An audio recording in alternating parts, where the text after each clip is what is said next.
People have always said to me, and I have always felt the same thing, that I shift between two very distinct presentations. People say that I either come across as being some sort of Joan Crawford mid-40s, like glamorous, demanding, like prima donna, or as like some sort of boy child who's 14, you know what I mean, and just like kind of a dork and sort of awkward and a little bit like mischievous. Like my friend Gregor, he was dating my friend Stevie, and he said to Stevie, when the first time he saw me, he said, I couldn't tell if he was like 19 or if he was 40, and I didn't know if he was a man or a woman, or like, I mean, I just didn't understand him at all.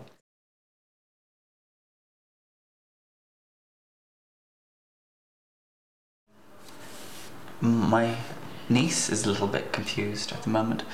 She sees me and she says to her mother, boys don't wear lipstick. And her mother says, some boys do. And then she'll say, can I have some lipstick too? I say, yeah, of course. Let's all wear lipstick. I think that being Alexander collides a lot of archetypes, actually, of class, of gender, and then a certain kind of playing around with this persona of privilege, specifically of like an Edwardian period, some sort of Brideshead Revisited archetype of confusing attitudes to gender and sexuality. So I'm a big fan of archetypes. I think they're interesting to explore. I like iconography, you know, like whether it's the Virgin Mary or posters of Stalin. I think there's something really powerful in that. I'd always felt very comfortable with my femininity and all of the attributes that go with with femaleness. I felt very comfortable and very in touch with that kind of beauty and that kind of energy and those interactions. But when it came to masculinity, I was always kind of like horrified by it, you know, and knowing that it was lurking somewhere within me. So being Alexander Geist allowed me to like tap into a masculinity, ironically enough, although I'm always wearing all this makeup and I have this hairdo and this nail polish, a masculinity and a sexual energy that I had never felt comfortable with. I recognized it as being part of myself, but I always felt as being queer and as being a feminist too, that this was a dangerous, dark-sided thing. If you are a man, you have all of those privileges, like you just sort of walk down the street and no one gives you hassle because you're just like a dude, you're white, you're a dude, you know, no one's like, hey lady, the whole time. And so it's really interesting because it really is, it's more relaxed, you don't have to be uptight. I mean, it's complicated because I'm looking like this kind of man, you know, like really like with a lot of makeup and would provoke a lot of people. But strangely, when I'm dressed more like a woman wearing makeup, then that feels a lot more threatening because a lot of the times I'm actually read as being a biological woman. And so then there's like, you get the people being like trying to chat you up on one hand, and then you get like people who recognize that you're not a woman, and so they want to like be antagonistic to you because they're like, you're not a real woman. So you get a lot more like energy thrown at you, and it's not always pleasant. And you said you feel like you can express sexual energy through Alexander Geist. Yeah, a masculine sexual energy, yes. And where does that energy come from? I think everybody has that energy, no? Don't you feel that you have it? Like just that energy that moves through people. Penny Arcade once said that there is only one energy in the world, and that energy is sexual energy. So tell me, lover, what do I mean to you?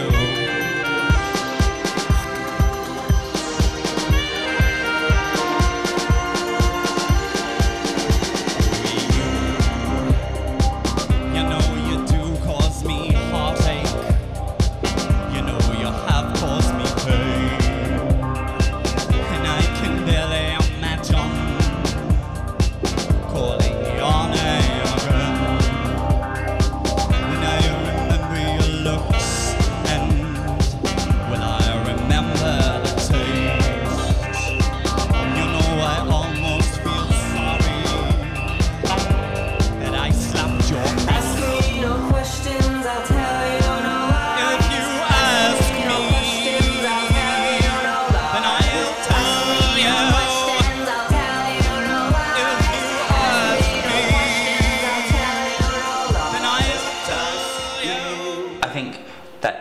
are successful on stage, then you're projecting a lot of sexual energy, and the audience is also giving you a lot of sexual energy back, and that's what it is. Just that exchange of energy makes a successful, captivating performance. Mm-hmm.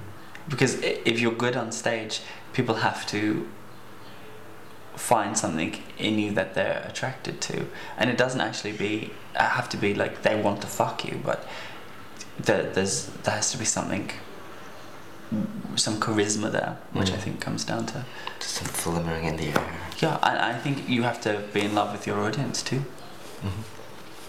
And you are in love with your audience, I am in love, especially because you call them lovers. I do. Hello lovers, I'm Alexander Geist, and I am in the rehearsal room. Hello lovers.